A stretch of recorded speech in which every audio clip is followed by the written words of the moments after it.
BCI Rules 36 Part 6 Chapter 2 Section 4 clearly mention करछि जदि कौन से एडवोकेट BCI रो गाइडलाइन न मानिबो से एडवोकेट को अगेंस्ट रे लीगल एक्शन ले परिबे तेनकरी BCI रो किछि गाइडलाइन अछि जोटा हमर प्रत्येक एडवोकेट मानको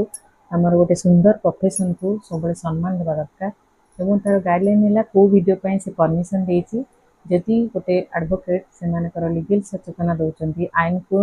आईन सचेतना विषय लोक आवार कर अधिकार विषय शिक्षा दौरान किसी जजमेंट अच्छी जोटा सरल व्याख्या भाव कहते परमिशन अच्छी बट जदि निज गोटे भल एडवोकेट कह ग्यारंटी देवा केस जीतिजी कि कौन क्लाएंट को हॉन्ट करवा कौन विज्ञापन करवा परमिसेबल ना तेणुक आमको BCI रूल्स रेगुलेशन को मानिकी वीडियो बनाया पड़ो तेणुक आईन को जानतु आउ सचेतन रुहतु सब सतपथ चलतु। जय जगन्नाथ।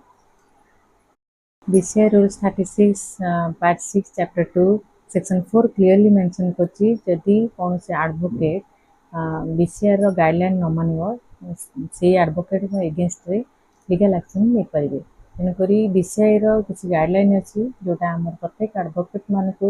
हमर गोटे सुंदर प्रोफेशन को सबले सम्मान देबा दरकार एवं तार गाइडलाइन हैला को वीडियो पय से परमिशन देछि जदि गोटे एडवोकेट से मानकर लीगल सचेतना दउचंती आइन को आईन सचेतना विषय लोक आवार कर अधिकार विषय शिक्षा दौरान किसी जजमेंट अच्छी जोटा सरल व्याख्या भाव कहते परमिशन अच्छी बट जदि निज गोटे भल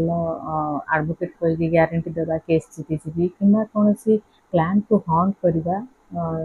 कौन विज्ञापन करवा परमिसेबल ना तेणुक आमको BCI रूल्स रेगुलेशन को मानिकी वीडियो बनाया पड़ो तेणुक आईन को जानतु आउ सचेतन रुहतु सब सतपथ चलतु। जय जगन्नाथ।